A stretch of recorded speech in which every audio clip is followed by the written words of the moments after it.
आंतरराष्ट्रीय पातळीवरून एक बातमी येते आणि बातमी भारतासाठी तशी चिंताजनक म्हणावी लागेल। आंतरराष्ट्रीय बाजारामध्ये भारतीय कांद्याची विश्वासार्हता डळमळीत। कांदा निर्यातीत गेल्या 8 महिन्यात सुमारे 526 कोटी रुपयांची घट झाली आहे। निर्यात धोरणातील अस्थिरतेचा भारताला फटका बसलाय। कांदा उत्पादक शेतकरी, व्यापारी आणि निर्यातदार सध्या चिंतेत आहेत। एप्रिल ते नोव्हेंबर 2025 कालावधीतील आकडेवारी समोर आली आहे। या 8 महिन्याच्या कांदा निर्यातीमधून 2137 कोटींचं परकीय चलन प्राप्त झालं। मात्र मागील वर्षी याच कालावधीत 2663 कोटींची कमाई झाली होती। निर्यातीत जवळपास 20% घसरण झाल्याचं आता समोर आलंय। वारंवार निर्यात बंदी आणि MEP बदलांमुळे आंतरराष्ट्रीय बाजारपेठेत संभ्रम निर्माण झालेला आहे।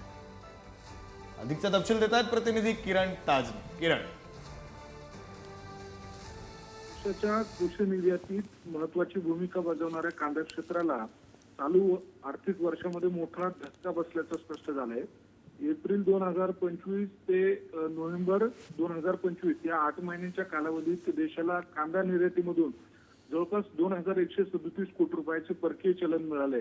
असं असलं तरी दुसऱ्या बाजूला आर्थिक वर्षाच्या तुलनेत निर्यातीत जवळपास 20% घट झाली। ही अतिशय चिंतेची बाब आहे। शेतकरी आणि व्यापारी या सगळ्या आकडेवारीमुळे चिंतेत सापडलेले आहेत।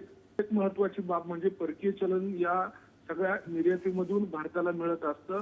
मात्र चालू वर्षातील जी आकडेवारी आहे त्यामध्ये लक्षणीय घट झाल्यामुळे निर्यात धोरणातील जो अस्थिरतेचा जो फटका आहे तो फटका या निमित्तानं बसल्याचं या आकड्यांवरून स्पष्ट होतंय। त्यामुळे कांद्याची जी विश्वासार्हता आहे ती आंतरराष्ट्रीय स्तरावर डळमळीत होताना आपल्याला पाहायला मिळते आणि ही चिंतेची बाब म्हणावी लागेल। विक्रांत, धन्यवाद किरण दिलेल्या या सगळ्या सविस्तर माहितीसाठी। खरंच ही चिंतेची बाब आहे।